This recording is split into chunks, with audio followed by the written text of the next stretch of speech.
You're listening to 107.9 FM The Berg. Welcome to Fitness Friday. I'm your host, Meg Boschin. Today, we're going to talk about fitness for your face. And I'm not talking about face yoga, although that is cool. I'm talking about good old chewing your food jaw exercise. I recently read a book called Breath, The New Science of a Lost Art by James Nestor. I found the book by accident. I was walking through Indigo one day, following my children into the mall on one of their urgent quests for something they don't really need, but have managed to convince themselves and me is worth the drive from Amherstburg. I always park at the Indigo entrance because I love books. It's a long drive and Starbucks. There has to be something in it for me.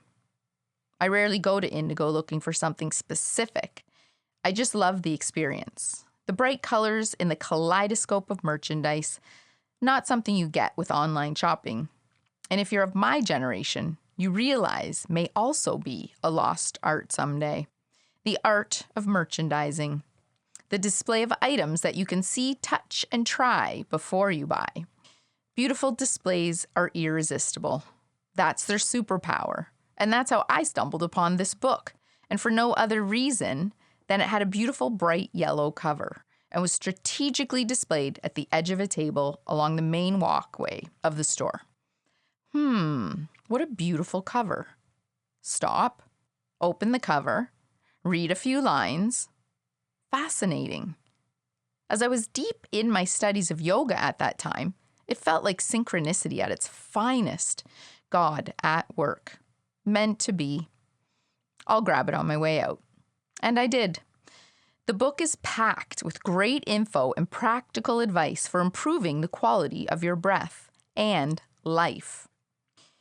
I'm only going to talk about one tiny part that I think is really important for people to know because of the current smoothie and juice culture we find ourselves in. Everybody thinks they are so good for you. And I juiced for years until I realized it's not that good for you. First, they are often packed with natural and added sugars, being mostly of a fruit base. Second, they have a lot of calories. And third, they are soft, which is part of the appeal. I get it. But that's what today's talk is about, the lost art of chewing our food.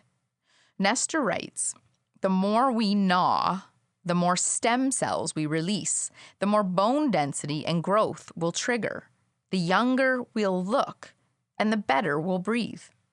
According to Nestor, there are decades of scientific proof from across the globe of this, the chew-airway connection. From people to pigs, whenever they switched from harder foods to soft foods, faces would narrow, teeth would crowd, jaws would fall out of alignment, and breathing problems would often follow. The scientist Robert Carucci called this malocclusion back in the 70s. 50% of the modern human population would show this malocclusion within the first generation of switching to soft and processed foods. By the second generation, 70%. And the third, almost 85%. By the fourth, well, look around, that's us.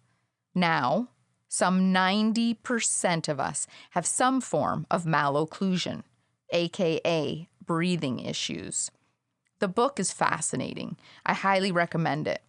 Unfortunately, I do not have time in this show to dissect the whole thing, but I'm grateful that I can have a significant impact on my students and members at a Yama Club, as breath or pranayama is one of the 8 limbs of yoga and essential to a balanced practice and life. After reading this book, I also learned that chewing our food is essential to development of the airways that make breath enjoyable, because many people don't enjoy breath. They suffer from asthma, sleep apnea, allergies, chronic congestion, and snoring, to name just a few. And I'm sharing this because there is a simple remedy that could help you and your children before they develop these issues. Chew your food. Stop throwing everything in the blender. What's the attraction Behind this smoothie-crazed world? Well, I get it. Time, convenience, and, well, sugar addiction. One of the ways I dodged this bullet with my own children was always having chopped fruit and veggies for eating readily available. The best trick? I always had a veggie tray. Still convenient, bought at the store, in the car when I picked them up after school when they were tired and hangry, with blood sugars low. Before they could get home and raid the snack cupboard, they were so hungry they would wolf down and chew all of the veggies. We both won. Wins on all kinds of levels. So take a break from the blender for a bit. See how it goes. Our jaws, faces, and palates need exercise like any other part of our body. It's an easy fix. There's nothing more essential to our health and well-being than breathing. Take air in, let it out, repeat. 25,000 times a day.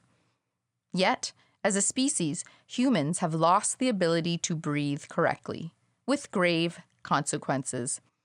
Modern research is showing us that making even a slight adjustment to the way we inhale and exhale can jumpstart athletic performance, rejuvenate internal organs, halt snoring, asthma, and autoimmune disease, even straighten scoliotic spines.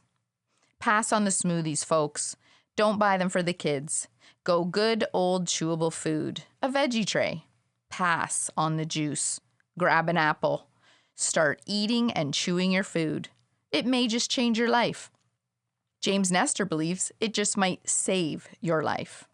You're listening to 107.9 FM The Berg. This is Fitness Friday. I'm your host, Meg Boschin. We are talking about breathing today and a simple way to improve it. If you're interested in learning more about your breath, check out Ayama Club at Ayama Club on Instagram or ayamaclub.com. Maybe it's time to discover the wisdom of your breath and what a real yoga practice is.